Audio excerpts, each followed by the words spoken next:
There I am. Welcome, everybody. We are on, I think it's episode, that's what it says at the bottom, episode 7. Episode 7 of the Sitch Show. I'm Ashley. I'm going to be your host. Last name Matthew, if you care to know that. So today we're going to talk about a bunch of stuff. Obviously, popular topic is the presidential election that went down. So we're definitely going to pick apart that and have some fun today. So with that fun, I'm going to bring in Matthew Stapley and Alain Jean-Baptiste to episode 7. No? I'm going to be by myself. Cool. So I'm going to keep going until Matt decides, because he's at the other end of this thing, that he wants to come in. He's probably waiting for Alain, because Alain is fashionably late. He's probably rolling out his red carpet. I'm not sure. But anyway, so yeah, we're going to talk about presidential election. There we go. Alain, were you rolling out your carpet? I know you were the reason why. Come on. Let's be honest. All the time. And you know what is great? We can actually hear you through your mic today, LA. That's good. I worked hard on it. I hope so. Yep. Usually you're a bit of a shit show. Did you use Ashley's U-Haul bumper chrome polish or? Yeah, that's why I look shinier today. It's true. Use it a little bit on his bald head too. Oh. So it looks a little shinier today. He can like shiny. He can face the sun and like wave Morse code messages to the space station. There's so valid. In my head. Oh my God. I can turn up my volume so I can hear you guys better. How about that? There we go. Holy comments coming in here. Oh my God. Cool. Finally, we could see on this and on Facebook. Did you not know that? Has it been 7 episodes where you not realize the comments you can see on this? Correct. I usually look at the host chat just to make sure I follow the line. Mind you, it also took you 7 episodes to get your microphone correct. So, I mean, there's that. Right. Patience is a virtue. Patience. Anyways, hello, everybody. Patience is also an asshole, if you ask me. It's true. Well, no, seriously. One time I prayed for patience and strength in the same day, and then I hated my life for 4 years.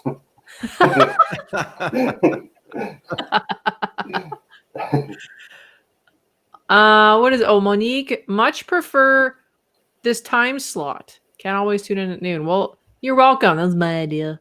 I'm going to steal that. Steal it. What else we got going on here? Look at that face. That's going to take some work. There's really not. I don't know if you're talking about my face or whose face you're talking about, but obviously my face. Obviously, must be. A lot of cosmetic help right now. All right, let's cut to the chase, because I'm sure like these people, maybe they want to hear us. I mean, they're here, so they probably do. But let's talk about the president-elect, Mr. Biden. Yes. And the first female, black female, I should mention, in U.S. history. Correct. Coming into play. Correct. And LA looks super happy right now. Oh. So I'm just saying. Alert. Well, I'm just happy from what I see in the future, and that there's going to be more cooperation. I think within a couple of hours or the next day, President-elect Joe Biden contacted the WHO organization, said, he wanted to work with them, and he wouldn't take away all the $400 million that the other person said they would just wipe out. Which, incidentally, when Bill Gates heard that, the Bill and Melinda Gates just transferred an easy $200 million. I believe it was. Yep. So what? I think it was 200 million. Yep. Just one transfer, I guess they did. Loaner. So, well, they can afford it. That's crazy. She gave $1 billion for women equity. His wife, Melinda. So, they actually put their money where their mouth whatever. Because they're You're French. It's fine. We get it. Exactly. So, hey, Danny, for that. I'm going to give a shout out to Danny saying thank you for sharing our podcast. Thank you. Thanks, Danny. Wait, I have to talk about Danny because he's awesome. Do it. So he runs Oracles of Light, which is an awesome Facebook group for there's awesome psychics and mediums and readers on it, and a lot of people who are also learning, and it's a great place for people to practice their skill as well. So Danny, share the link to your awesome group. It's a really awesome group. They're such nice people, and he really keeps the BS to a fantastic minimum on that group. Like, he's very, very, very good moderator. Or his name. Coming back to the Biden thing, I was really personally happy. I know we're Canadian, but whatever. I was personally happy to see that people were celebrating and coming together after everything kind of came through instead of just giant disaster. Because I think we were all kind of wondering what's going to happen. People were boarding up their windows. Like Boston was all boarded up, and New York, and everyone was really worried about protesting and riots and stuff. But ended up coming out, people were just having a really great time and just partying and super happy that, you know, they have a new presidential leader and vice president. Yeah, I think it's personally, from what I feel, it's way too soon to unboard those windows. That's my feeling. And yeah, like in the last like 24 hours, I've been seeing this sort of cloud moving over a little bit. And so I think all of the Trump supporters are just kind of waiting because a lot of them don't believe that Biden has won. And I feel like once they do believe that Biden has won, I think that is when things are going to get weird. Like, yeah. Which is super messed up. Like, even if they were to do a recount, he still wouldn't come up with enough recounts to win. Like, Biden is the biggest, winningest president-elect in U.S. history. It's true. And you know what? He's actually going to bring a lot of people together, like not just in the U.S., but I feel like internationally it's going to be really amazing. I think it's going to be one of the best presidents they've seen. Yeah, I think so. The idea is it's going to be more in terms of also more peace and quiet and less Twitter. In terms of that, I think the cooperation is what people are really looking for. For myself, like I said last week, it's not really important who it is, but regarding the issues that are going to be addressed, like the pandemic, the economy, you know, there's a lot of difficulties all over the world right now. So, you know, more leaders need to cooperate instead of showing more like protectionism and stuff like that.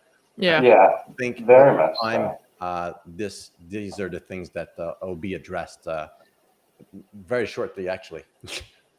Yeah. And you know what, too? Like, I think if we look at it from like a higher perspective, I think that this, again, is a great example of, you know, the melding pot that change is born from. And you know, change and healing is never comfortable. If someone says their healing was relaxing, they probably weren't doing it fully. Generally, right? And so healing is a bitch. Healing is a bitch on every level: physically, mentally, emotionally, spiritually, energetically, life path-wise, relationship-wise. It is not easy. It doesn't mean it's terrible. It just means it's not easy. It's not usually. There's moments of discomfort in healing, and so I think what we're going to see over the next 3 months in the U.S. is what that looks like at a very massive level. And I think that on the other side of it, it's going to end up being very positive, but I feel like getting there is going to be a bit of a roller coaster. I think Monique, if you look at Monique here, Monique Mason, that's interesting. Trump's website is asking for donations to fight his loss, but there's a disclaimer saying donations may go to pay for his campaign. So consensus is he's doing it strictly for the money, of course. When doesn't he do something for the money? Yeah. Let's be honest here. It's fucking Trump.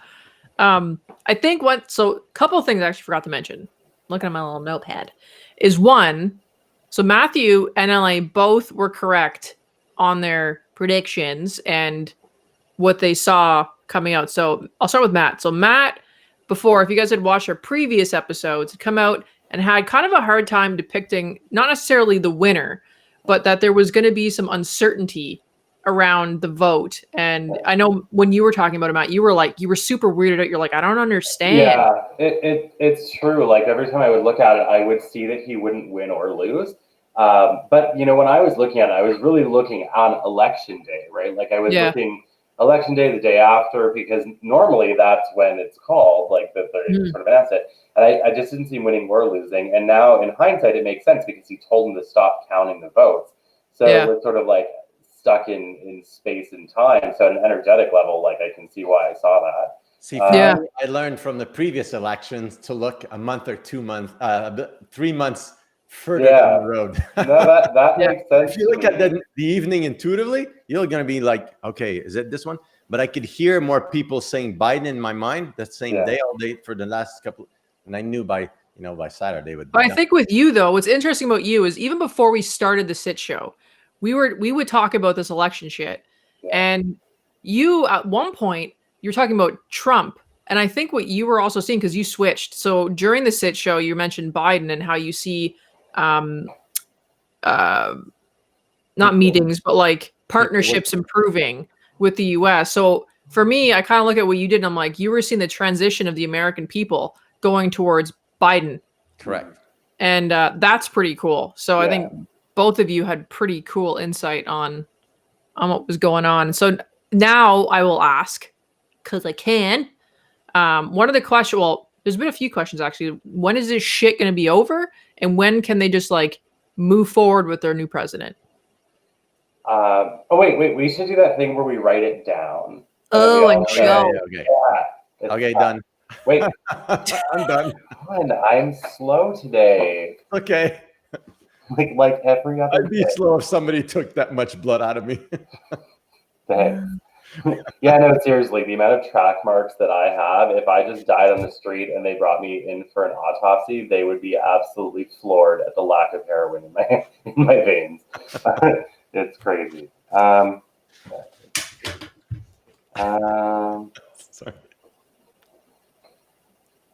I'm going to put up my little thought.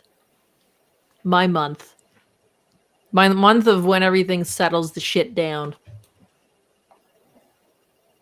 Wait, I gotta write it. You're grinning over there. Like, Readable. Wait. Okay, mine's in two parts, so I'll explain them. one same at a with time. me, except I just wrote down my final.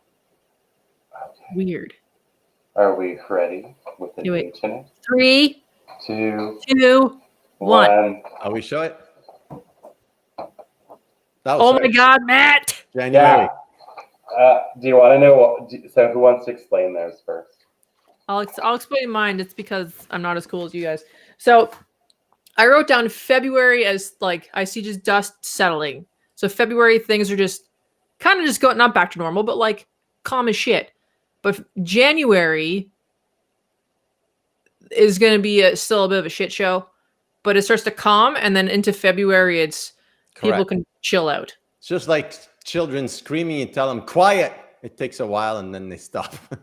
Yeah, like the Trump supporters are just going to pretty much like throw in the towel and go back into their hole. Well, they can't do anything anyways. All these lawsuits, I don't see them amount to anything. Well, they're nothing. Trump is known for doing lawsuits on nothing. It's just to, unsettle the ground for a bit and throw people off. Whatever. So You already had a bunch of them thrown out. The reason I did January and February. So January obviously is when the new president is sworn in. And I think people like 90% of the population is going to be good with it. That remaining 10%, I feel like the first week of February is where I see like there'd be kind of like a bit of an uprising again of loud Trump supporters. Then it dies off for 2 weeks. The last week of February, I see it again where they go crazy. And then by March, like totally good, the dust is settled. So I feel like even in February, there's going to be like 2 periods, first week and last week of February, where a lot of his supporters get a little bit weird and vocal again. I don't think it's anything to worry about for people, but I do see that for whatever reason, those 2 weeks are showing up. And then after that last one, I just don't see any issues anymore. I think the important thing to sum it up from all of us is shit's gonna be just fine. Eventually. Just give it time. But Dude, everything is temporary. I won't Yep. say, but that's about it. Yeah. All right. So what time are we on here? Holy shit, it's already been 15 minutes. Look at us just chiming along. All right. So one cool story we wanted to bring up. It's more of a Canadian thing. So if you're American, you probably have no idea. But we all see on the news that there's been some unrest and some negative light put on in Nova Scotia with the lobster fishing and the Indigenous group and non-Indigenous people clashing because the Indigenous people in their treaty have the right to fish whatever they want for their community. Right? As they should. Yeah, 100%. 100%. And today we saw something that we've never seen, anyways, in our lifetime or in history. In my opinion, that I've seen, I could be completely wrong, but from what I've seen, I've never seen this. I don't know about you guys, but the Micmac band has made a historical deal with Clearwater for a $1 billion deal This Yes, is that's a B. insane. That's a B. It's awesome. It's amazing for that I- Indigenous group. I think it's the biggest partnership of its kind for the seafood industry in Canada in history. And it's definitely the biggest for any Indigenous community in Canadian history as well. And I'm not gonna lie, I saw that and I was like, that can't be true. Like, it's too good to be true. And so I started fact checking the shit out of it at like 5 o'clock this morning. And I was just overjoyed. And the reason why, so like being a giant homosexual male, we like drama a little bit, right? We don't like people getting hurt, but we like a little bit of social vengeance when it's done right and it's done well. And I have to say, when I saw that, I almost re-glittered my nails. Like, I was so excited. I wanted to get dressed up and go out and be like, yes, this happened. I can't even imagine that kind of stuff. I was so, seriously, I was just so happy. I think that it's a great example of how people can be faced with a terrible adversary, like what was happening to that Mi'kmaq community with their lobster fishing and all of the colonists, basically, which is, pretty much all of us as well. But the asshole ones were, stealing from them and setting things on fire and intimidating and harming and hurting, seriously abusing them. And then they just went and they just became all of their bosses. I just think that's amazing. It's be careful. What is it? Be careful of the. I think for myself, when I read that, I thought, wow, that's a huge show of force. Yeah, and a beautiful one. It's amazing. Yeah, it shows the community, but it also shows, and people forget that the First Nations, we talk about them. Some people talk about them a lot in terms of, always wasting money, not doing things properly, or, they've had a lot of difficulty over the last couple of, decades or probably centuries at this point. But it just shows, that like any Canadians here, they have a resolve, they have vision, and when they work together, then they can accomplish anything like anybody. Actually, thinking of tomorrow, which is Remembrance Day, I'd like to thank Caitlin for sending me this. It's an Indigenous poppy. Isn't it cool? Beautiful? It's super cool. I keep saying it has a jewel in it. Yeah, it does look like it has a jewel in it. See that? I feel like it belongs on my fingernails or something because they're all glittery still. I can't get it off. Is she on here? So again, it just shows, the power of resolve and the power of, again, working together and have a vision, because I believe they said it would be helping for the next 7 generations. I'm not sure how they, account for that kind of stuff, but if, I just think it's beautiful. It's a great example of rising up. Obviously, I was joking about the social vengeance part mostly, but and I say that because I feel like that's dampening what they were actually doing. They were wanting to provide for their communities. From an outside perspective, I'm like, oh shit, that old age mantra is true. Be careful, the toes you step on today, they may be connected to the ass you have to kiss tomorrow. And I think it's just beautiful. I love it. The jobs, though, the amount of jobs and infrastructure that this is going to make for the Indigenous community is insane. It's phenomenal. Like, I'm so excited for them. I think that those communities have suffered atrocity after atrocity for since we arrived, and I just think this is beautiful. I think I really hope that it does really provide for them. I hope that it's something that they can grow even bigger, which I've been blessed to have met a lot of Indigenous people and spent a little bit of time in different Indigenous communities, not in the same way you did, Ashley, but I have anyway. And the one thing that I know about those communities is they're resilient and they're ingenious, and they can make amazing things out of almost nothing. And I think that this is a great example of that. And I hope, and I have no doubt that they're going to grow so much more even than that 50% deal that they got. I think this is just the beginning of something amazing for them. Yeah, I just saw Caitlin here said that she's watching. So Caitlin, I don't know how hard it is to get one of those poppies, but I wouldn't mind having one of those. I'm just gonna put that out there. I would also like one because orders for 2, please. Thanks again, Caitlin. Really appreciate it. It is. It's stunning. The funny thing is, she's a lawyer, and she says, "I sent you this," and I'm like, "Okay." I said, "I didn't receive it," so she starts sending me all the proof, the this. I'm like, "Okay, I wouldn't mess with the lawyer." Within like 2 minutes, I'm like, "Wow."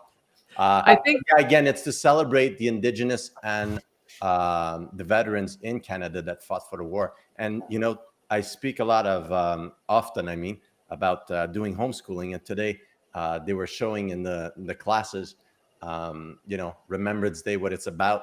And Storm had a little bit. Storm is my son. Had a little bit of difficulty, so I sat down. I said, "Listen, we're going to watch TV for an hour. I'm going to find videos and I'm going to explain it to you." And then at one point he said, "Okay, Daddy, that's enough," because I started showing some of the concentration camps.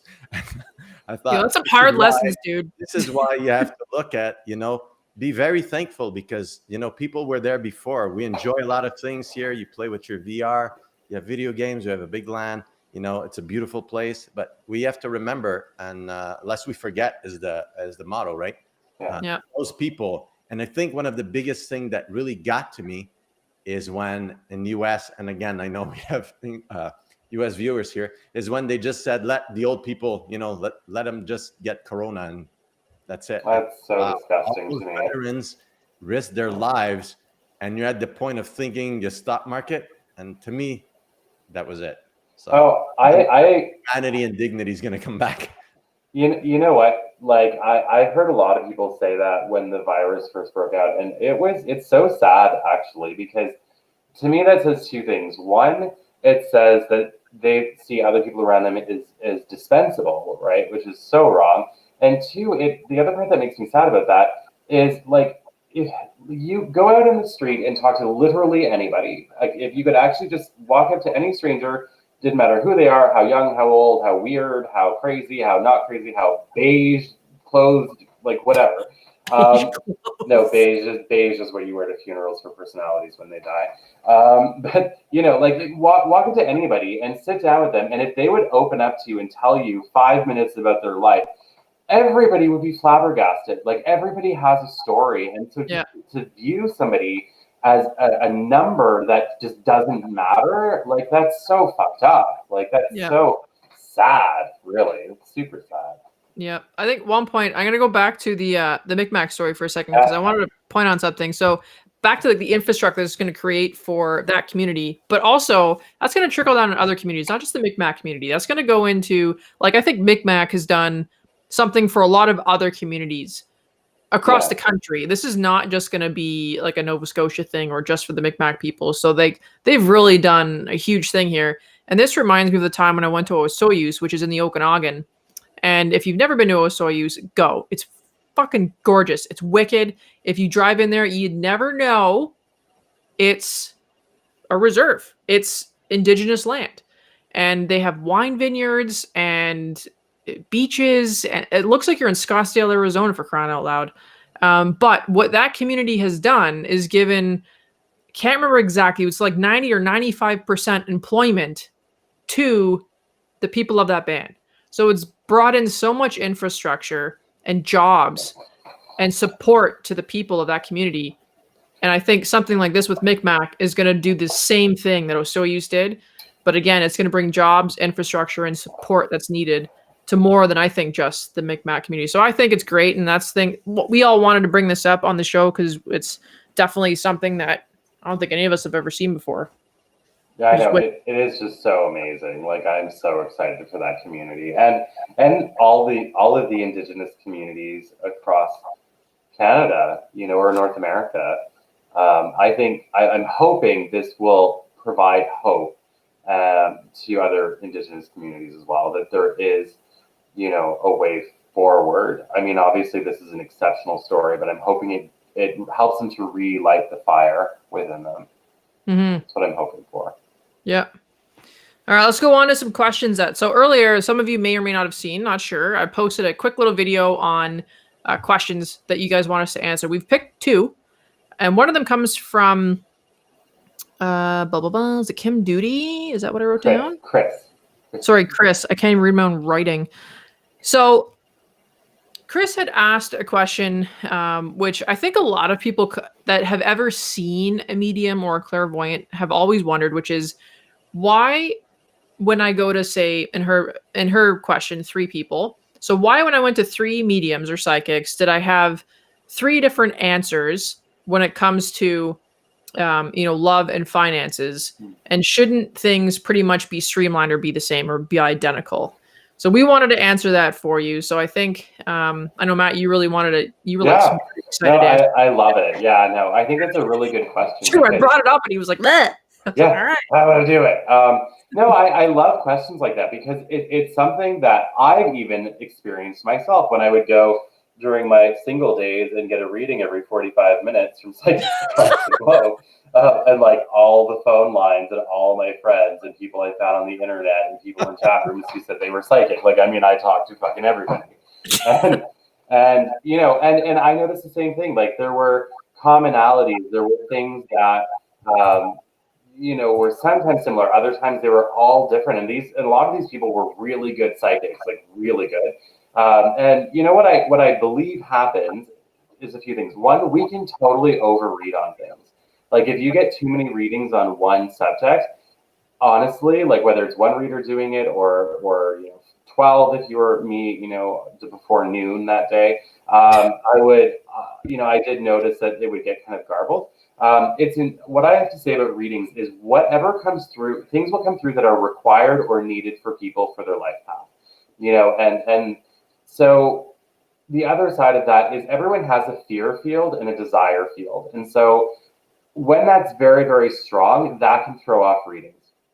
These psychics and mediums can also be picking up on different elements of the same thing. So one says you're going to meet somebody in March, and another one says you're going to meet someone in June, and the other one says you're never, it's going to be 12 years until you meet somebody. They just might be getting snapshots of different timelines. It doesn't mean that any of them are right or wrong. 12 years in June. Yeah, totally. Like actually, when I first did readings for you, I gave you some pretty specific predictions that were 2 years late. Yeah, it's true. God damn it, Matt. It was funny because it happened 2 years later. Yeah, they did. They happened. It was actually pretty funny. I'm like, bro, you're like 2 years late on this. Oh, yeah, but it was like the same weeks or months or whatever in events that I predicted, and it was just like 2 or 3 years later. But so I think these things can happen. I wouldn't judge it on the medium's or psychic skill necessarily. I would really say that, yeah, that we all pick up on different elements of things. Sometimes we're also wrong. Like we're not always right. Yeah. And I think that's important to say as well. Like if anyone tells you they're 100% accurate, run away, like, not towards them. Run I the also other way. think it comes down to interpretation, because when a medium or a clairvoyant or whatever is reading into something, like they're trying to pick apart a scenario that they don't even understand. Like they're seeing and feeling shit that those who aren't connected don't get to feel. So it all comes down to interpretation of whatever they're seeing or feeling, and sometimes they're not accurate. Yeah, no, like honestly, I've been way off sometimes. I mean, that's just the way it goes. And like, do we all want to be 100% accurate? Yeah, of course we do. Are we going to be? No, because nobody in any profession is 100% accurate for anything. Yeah.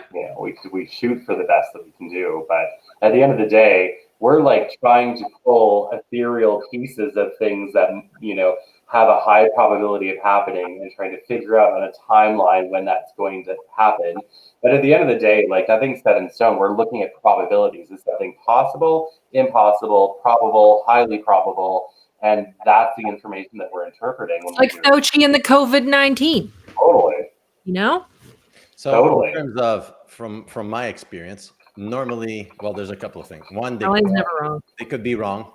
That's the obvious, easy one. It's perfect. 2, depends on the question you ask. If you ask the same question, therefore you should probably have about the same answer. If they're very far off, then there's something that's off. It's probably the psychic. It's probably maybe the interpretation. A lot of psychics will tell you that in terms of time, it's very hard to predict time. Sometime you'll be on the clock. Some clients I've had for 15 years, I can predict the time of day but some people, I was off by a month. When COVID started, most of my readings were off by a month. So you recalibrate and then you start looking. You probably had that too, Matt. When we've practiced, Ashley and I, because I train people also, we used to ask certain questions like, when are you going to go to Florida? So we got mid-September and that was happening. I'm like, no, you're going. Doesn't matter. I'm telling you, you got. So she went in mid-October. So again, it's always off by a month for this year for some reason. In terms of that, not sure why. Maybe, again, you recalibrate. But at the end of the day, from my experience, especially when I train my students, they should have all the same answer. Maybe some type of variation, but you should all, if this is the election, you should all have the same answer. If this is corporate takeover, you should all have the same answer. In terms of health, it's a bit more difficult because most people don't know in terms of human anatomy or health. But if I train doctors, it'll be the same thing. Most people will say about the same thing. That's about it. Well, then, I think that's the shortest I've ever heard you answer. Yeah, I'm like, I wrote it down. Like Matt and I had time slotted at least 10 minutes for that answer. Like 15 easy. Easy. Next. I was just gonna like accidentally fake freeze and go and watch some Golden Girls and then come back. Wait. Okay, we have a second one. This is a good one. I think this is a good educational question for anyone who's watching this. I like to call it the shit show, but the Sitch Show. It's a little bit of both. Wanting to hire a psychic or a medium or whatever you want to call them, witchery, fuckery, whatever. The question is how do you approach selecting a psychic or a medium away from, their ego and maybe trying to rip you off or being a fake? I got it. Go. Go with your feeling for question. Matthew, Golden Girls. Yeah. Go with your feeling. No, honestly, it's vibrational, so you'll sense it. Research showed from, I believe it's the Stanford Research Institute. Yeah, I think so. They did research. I remember, I think I was there in late 90s. I was at a remote viewing conference, and they were showing two pictures. One was a snake. The other one was a wolf, if I remember. And they asked to predict the football, I believe it was. Yeah, I think it was football. Anyways, 95% of the people said one thing. And my friend's like, well, 95% say this is going to be the winning team. I said, I don't care. This is what I'm sensing. So the research shows that you will sense beforehand what somebody is thinking. So that research came from the fact that I believe, I'm not sure his name, so I won't mention it. One scientist took porn pictures, okay, and also snakes. What studies are you reading? I am telling you, I'm telling you. It's a legitimate study from Pornhub.com. Pornhub.com. Show them the people before. Episode 8 sponsor. Three plumbers and a photocopier repairman showed up just in time. So one was porn, the other one was like snakes and spiders and something bad. And a couple of seconds, milliseconds, I think, beforehand, they tested the people to see their reaction. And they would sense beforehand if it's pleasure or threat. And they were doing the same thing to predict the football. It was so funny because the guy doing the research, when he told his children what he was doing, they said, that's nothing. We'll show you real pictures. They are really bad. They really went all out.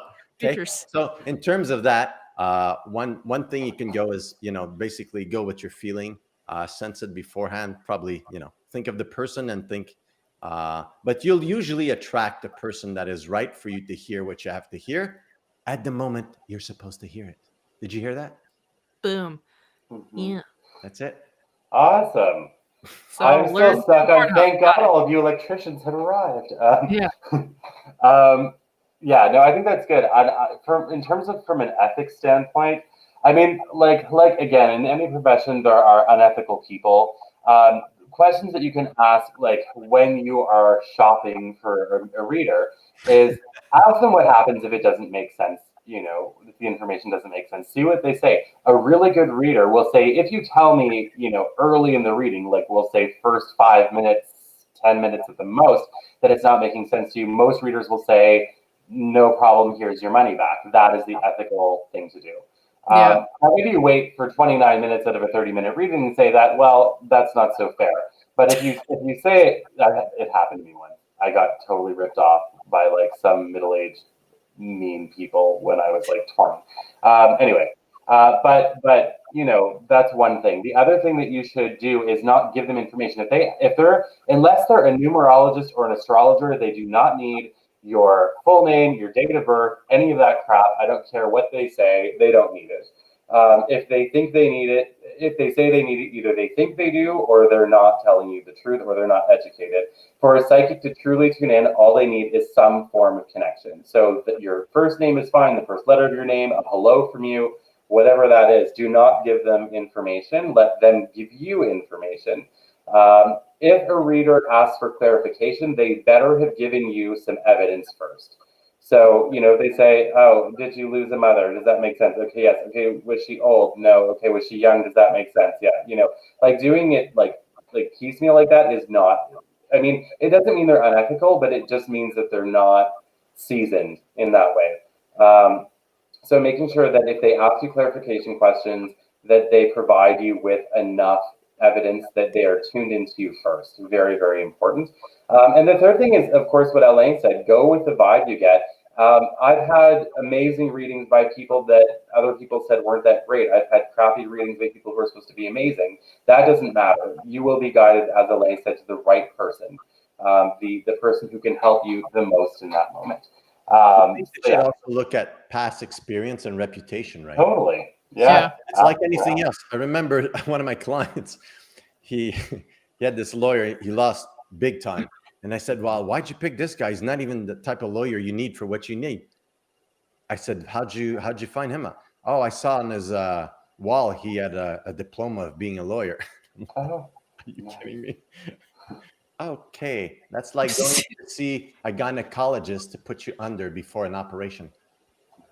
It's not going to not the right kind of doctor. There was a question. Hold on, before I get sidetracked. Where the fuck was it? Casey. So Casey Hanmore, how do you handle people that are afraid of this? And by that, she means readings. Never been ignorant to mediums. I've always believed that. How are you with people that are worried? So I'm assuming like worried of answers, outcomes and stuff like that. I think I'll chime in quickly with that one is, are you afraid of an answer? Like, are you triggered?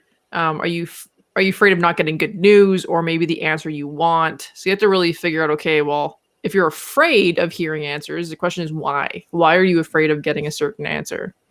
But I know, like, Matt, you're really good with, and so are you, LA. But I've heard Matt not empathize, but more like articulate kind of like how their reading would go for a first timer. Yeah. And really like almost like soft talk them. But like, what would you tell someone if they came in for a first reading ever and were super scared and worried about getting like answers they don't want to hear? Well, I mean, after I played a prank on them of like pretending I was possessed. No, I'm kidding. I'm joking. No, the thing, it's hard. I will always tell people exactly what I see, but there's something that I did when I was younger, and I told Spirit, do not give me terminal information. So what that means to me is don't give me things that aren't changeable for the person. And then if they ask, is this person going to work out in a relationship with me, or am I going to win $10 billion?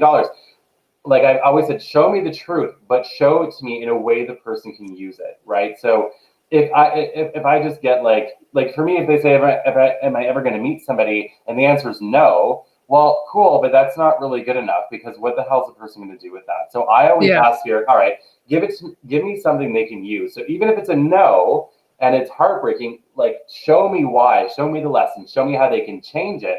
Or whatever, show me how to break the cycle. Like I shake the shit out of the medium tree to get good things to fall out of it. Because for me, terminal information is useless, and information that provokes fear without any true benefit is useless. because it clogs the person up. If we are meant to be people of healing, we need to, our goal in part needs to be to increase flow within somebody's life, not block it. And fear is a fantastic blocker of flow. So to me, that's what I tell people. Like, and I'm sure all of us have a different way to approach it, but that's my way. I think for myself, I just remembered actually, my best friend, the first time he came to see me, came to my house. I was in another city, and he came to the front door with his wife. His wife presented, and he said, you know, she says, well, it took him this long. He says, because I'm afraid of you. And he was shaking. I said, don't worry, well, I'll take good care of you. And I went on and I gave him a shock treatment at first because I really needed to take his attention just to make sure that I gained rapport with him, because what I had to do was very, very important for him and his employee. I think he had like 600 employees. But I think one of the first thing is to say that, you know, you're going to be okay. I'm going to tell you, it's not necessarily what you say, but how you say it. And when people ask me, when am I going to die? I'm going to say, well, at one point, one day, breathing, then you'll know. But I don't answer some of those questions, because one time I came back from Montreal and I was just taking my coat, phone rang, picked it up. The woman's like, hi, I heard your name and I was referred to you, and I just want to know one thing. Am I going to die from cancer? I said, yes.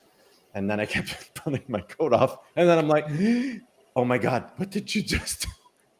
And then I explained to the woman, I stayed on the phone for like half an hour. I said, listen, you're going to see a couple of Christmases, but I'm telling you this because you need to know that it's serious. And from what I understand, you're not taking it as seriously as possible. And it's okay to be in denial. And I really took the time to explain it to her.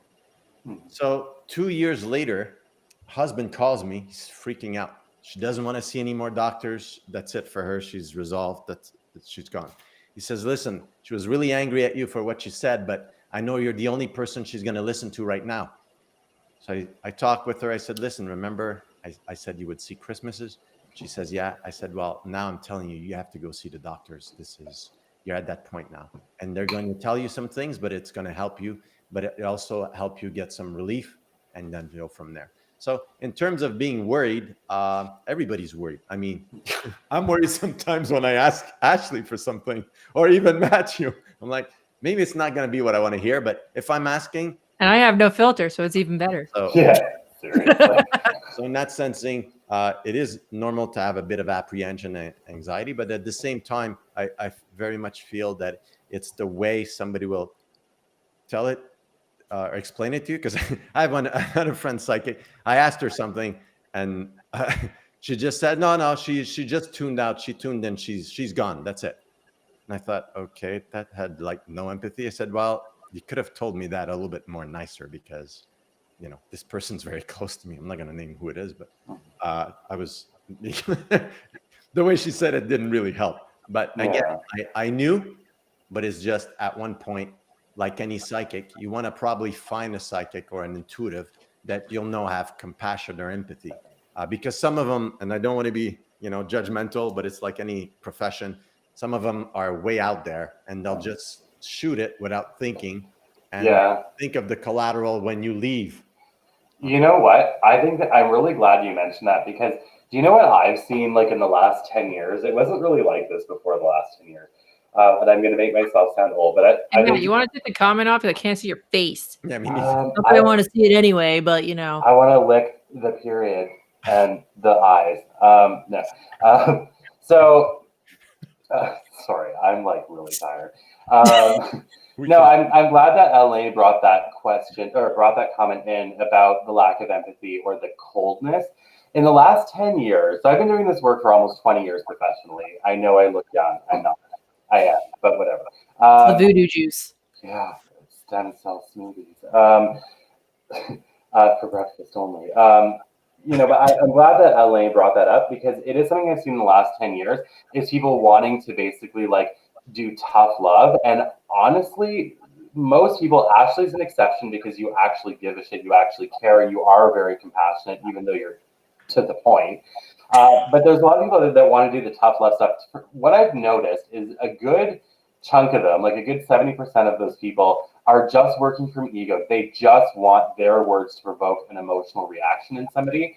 And that just makes me want to vomit, like in really like Chunks. exorcist ways. Yeah, like, and I think that we need to be compassionate within this work. When somebody comes to see a psychic, a hairdresser, or a bartender, their entire emotional composition is in our hands. And sometimes it's delicate, and we need to see that and treat that with the responsibility and the respect that it deserves. That's my 2 cents.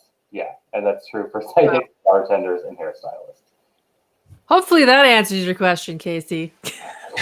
Angie said me, LOL. Exactly. When I ask Angie something, she'll go straight to it. She doesn't like doom. That's true. That's true. All right, let's go on to our let's go on to good shit.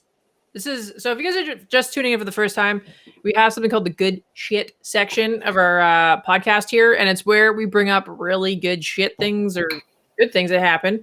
So one of the things we wanted to bring up was I saw this on the news, and I was like, oh, this belongs on our good shit episode. Parker Wagstaff, this was in Ottawa, thought his neighbor upstairs was being annoying and loud. So he went upstairs to politely tell them to keep it down. And while doing so, found out that his neighbor up above was on fire. So the apartment was on fire, and he actually helped remove some of the occupants of the apartment before the fire department got there. So, I mean, you're likely never going to see this, but Parker, you were good shit. Wow. And good on you for running into flames pretty much and smoke to help people you didn't even know because you thought they were just being loud assholes. Wow. Yeah, no, I think that's amazing. And I think that's a good example of 2 things. One, like universal amazing timing and miracles and angels, you know, in human form. And the other thing I think is how goodness really is within the heart of everybody. Like, I don't care how bad somebody looks, generally speaking. I think on some level there's always a good element to people for the most part. For the most part. And the, you know, the life, or not lifelessness, the humility, like he didn't even think about himself. He was like, oh, going in. And like, that's amazing. Wow. And then the second thing we wanted to bring up to remind us Canadians is tomorrow is Remembrance Day. Yep. Well, it's not just Canadian, it's worldwide, isn't it? Canada, I think. I think they call it Veterans Day in the US. Yeah, but I don't think it's on the 11th, though. No, I think it's a different time. Oh, really? Okay. But I think the UK does Remembrance Day as well. I could be wrong. Commonwealth. Could be. Yeah, well, there's Normandy, right? So correct. You could be right. Yeah. I'm not even sure. This is an education lesson that I should Google. But yeah, so tomorrow's Remembrance Day. I don't even know if they're doing ceremonies downtown because of the gathering. But either way, you know, take a moment of silence for those who fought for us and lost their lives for our freedoms. And do we want to go into some Q&A? Let's do some readings. Like I am exhausted and I'm really excited to see what comes through for people. Okay, so rules on that, people, is that if you want a reading, then please don't write anything for me. Don't write that. Right? Be like a specific question. Be like well, very specific. My cat Rudy catch a rat tomorrow. Like just something. Yeah. Just be specific on the question. Don't write, is there anything for me? And then I will pick someone, and then Bob's your uncle. I don't understand what that means. I've heard that. I don't. It just sounded like a good thing to say at the time. Okay. I don't really know the actual emphasis of what the hell that means, but you know. Netherlands has awesome memorials. Doing virtual ceremonies with distance learning. That's from Lindsay Bax. What? I'm just reading some of the comments here. Oh, okay. That's all. So I'm going to let some of them filter in, and then I'm going to pick one. Is there anything? Wait a minute. So so I think I'm going to actually pick Casey. And the reason being is because she's obviously been afraid to see a medium. And it looks like she's asking a question here. Hold on.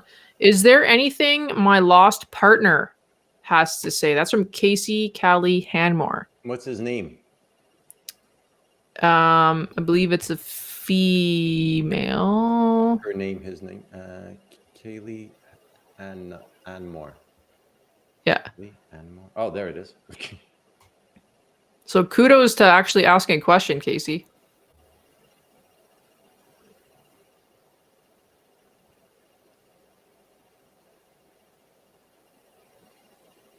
So I don't know who wants to go first. I'll let you go first. I need the name. I'm sorry. Oh, you're doing something. Matt was like, "Don't do this." The name and the age one. No, I actually You're fraud. I usually ask for a name as well. He's a fraud. If it doesn't come through right away, I ask for a name as well, just first. All right, so let's go with where's Casey here? Leah, Leah.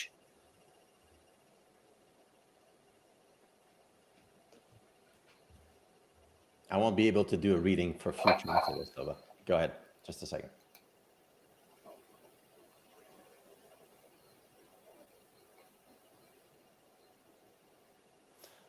From what I'm getting from this person, the woman that's the person being presented to me that's coming through here, I think your worry, the fact that you worry is not just related to asking questions. It seems to me that you seem to be a bit stressed or worried in around this time here from what she's saying. There's something coming up in 2 weeks for you that'll be better. She's also saying that she is beside you.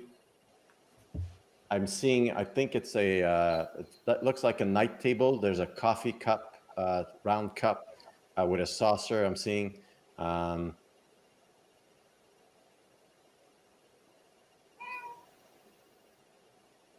Yeah, there's something about that and some type of joke between the two of you. But I believe I see, I'm not sure, it's sort of a little table. And that is that cup right there.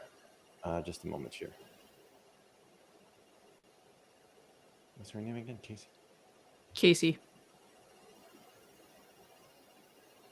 Yeah, she's saying things are going to get better for you in about 2 weeks, but there's more activity for you in about 6 months from now. Also more freedom in terms of you feel more liberated is what she's saying. And the stress seemed to be a little bit less than what it is right now. She is mentioning that you do seem worried. I thought it was just asking questions for readings, but it seems to be you're worried about something else in particular. But does she say that she is there with you?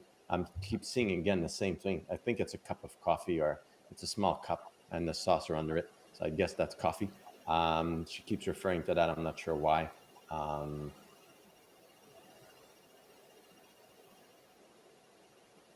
that's all I'm getting for now. Matt. All right. So I wrote her name down, and right beside it, a little flower came up, which to me, that's cute. It is cute. To me, a flower represents love and affection. But when I tuned into your question, and what I did, Casey, was I just tuned into your energy, and I said, okay, Leah, if you have a message for Casey, great. Or if somebody else in spirit does, I did get a female coming forward, and she passed from something that spread through the body or moved around. So to me, this can be cancer or something affecting more than one part of the body. She's also talking about, whoever this is, she's talking about a bit of emotional distance between you and her towards the end of her life. I feel like this was very short-lived distance. I feel like this was something that was very minor, but she's saying that was her process, that it had nothing to do with anybody else. I also feel like when her actual moment of passing happened, it actually happened quickly, even though it feels like there was a decline before that. I also feel like on Earth, even though she was a very vibrant and loving and bright person, Casey, I feel like she carried a bit of inner sadness within herself through most of her life. And not because of you or anybody else, but she's giving me this sort of heavy heart feeling. She's in a really good place. She's still with you. I don't know if you have a small dog or a small animal or something like that, but she's referencing a small animal and sending a lot of healing and love to that animal as well. She is talking about a move for you that is coming up at the turn of the year. So I'm going to say January, maybe even February. That will be a huge blessing for you. And she says that will be the moment where you're able to sort of disconnect in a positive way from the past. She's also talking about repairing things with family members. And I think this could be more your family rather than her family, but she's talking about healing within yourself, forgiving within the self to do with other people that are related to you. And I think a lot of it was more about other people imposing what they thought was the best for you in that moment, or the right thing for you, or what you needed, when really what you needed was just like both space and also just open ears rather than advice. And so she is saying, like, working on that forgiveness for you will be very, very important. I'm also getting another female coming in for you, Casey, and she comes in as older than you. So this could be a mother or a grandmother vibration who's also passed. And she passed from something that affected her brain that came on quickly. So to me, this could be a stroke or an aneurysm or something in the brain. This is not a recent passing. I feel like this woman passed away quite a long time ago, but she is wanting you to know that she's very proud of who you are and who you've become. And she said, even though you've lived through some very difficult things, not just the loss of your partner, but in general, and she's saying, you haven't lost your heart in any of that. She said you've actually grown an even bigger one. And she's wanting you to know that the anxiety that you carry is almost over, like you're almost through that. She's also saying that part of the anxiety that you feel is because your heart is so open and you're just feeling everybody around you. And she says this will heal for you. You will not lose your compassion or your heart, but the sensitivity will be turned down like a notch. And so that's very important. The last message that I have for you, Casey, because apparently we've opened a floodgate, is a man coming forward, and he comes in from your dad's side. He says he never got to meet you. And I feel like this is a distance of time. So to me, this is saying he passed away either before you were born or when you were very young. He's showing up with a tractor in the background. So to me, this is saying he worked in agriculture or did something in a farm or the country. And I very much feel that when he passed away, he was not super elderly at his time of passing. And I also smell alcohol, which to me usually means addiction, either in that side of the family or with him specifically. He comes forward for you. He says that he has been trying to help you get your spark back, get your confidence back. And he says you're so on the verge of that happening, and all you have to do is just keep doing what you're doing and let go of all of the weighted expectations that you're putting on your shoulders. They're saying get rid of that stuff, just be you. And you are a lovely person, Casey, and thank you for letting me step into your energy. So hopefully some of that made sense for you. Mic drop. When it comes, it comes through. I think, No shit. Ashley, you can mention that if they want more readings, the people also, there's Matt's show on the Monday and the free reading Thursdays on my side. There you have people. Monday at 7-ish, unless I'm feeling fancy, then it's 7-esque. And then LA, you do them on Thursday? Correct. Thursday at 7 p.m. I just put the link. Matt, if you can put your link also, or they can go on your page. Yeah. They'll get it. Yeah. Yeah, if you guys are looking for like a possibility of getting picked for free reading, you go on their free readings. If you want to book, I know Matt, I don't think you're taking bookings right now. No, I'm going to reopen the schedule in the new year. I just have a giant wait list that I'm currently working. Yeah. Yeah. If you and LA, I think on your Facebook page, you can click on a link to book for you, right? Correct. There's limited space for now. Yeah. Yeah. I think we should do a few more readings. Okay, let's do a few do. more. I have another 5 minutes on my side. Okay. All right. Da, da, da, da, da. There was one I saw earlier. Where is she? Heather Moore. She says, will I ever be able to accept the loss of my father? And does he have anything that he needs to say that he didn't get a chance to? That one kind of hit me sideways when I read that Which last person? comment there. Heather Moore. Just a second. I can't find it. There we go. I just posted it. I think it'll take you about 3 years from what I'm sensing. In terms of your really picking up on something right now. That's the first number that I got, about 3 years from now. It'll be a journey of, a little bit up and downs. Wavy is what I'm getting. My father, does he have anything that he needs to say that he didn't get a chance to? Just a moment here. Matt, I'll let you, sorry. All right. So Heather, as I'm stepping into your energy and I'm asking for your father to step forward, the first thing that I'm getting immediately is I feel like I can't take a deep breath. So to me, this is usually lung problems at the time of passing. I also feel like whatever was going on in his body was something that came on over a 4-month period or got worse over a 4-month period, or somehow 4 months is included in this. He's also showing me 2 times of year. One is springtime, the other is like June or July is important to him. So that can be birth, death, or other significant event. When I'm asking if there was anything he needed to say that he didn't get a chance to, the answer is no. I feel like everything was said, but equally importantly to that, he says that he's around you a lot, as well as 2 other women and a child. And he visits all of you guys on a very regular basis. And he says this child has seen him or will see him or has some kind of profound spiritual connection to your father. I also feel, this is going to sound weird, but he's showing me you walking through the house and a door kind of waving or closing on its own. Whether that has happened or still is come to pass, that will be your father's energy doing that for you. He's also asking you to try to get outside a little bit. He says that your head has just been going a million miles an hour in general, not just to do with him, but in general. And the message that I get is he's asking you to step outside to ground, to focus on the earth a little bit, and to just sort of calm your amazingly efficient nerve cell and neurological cells down, because he says your thoughts are just racing all the time and he wants that to heal for you. He's also saying it's okay for you to be angry about his passing.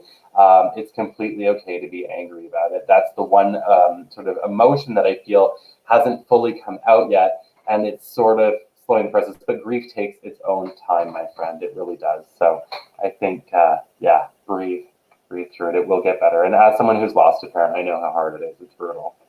Mm-hmm. Yeah. Well, I think we're done today. Yes. You think any closing statements from you 2 schmucks? Oh man. Oh, Matt's thinking. Yeah, exactly. I'm waiting. This will be good though, because you're tired today, so I don't know if your wittiness is up like right now. Zero filter, apparently. I think it's terrible. Fran, yes, your sisters are together.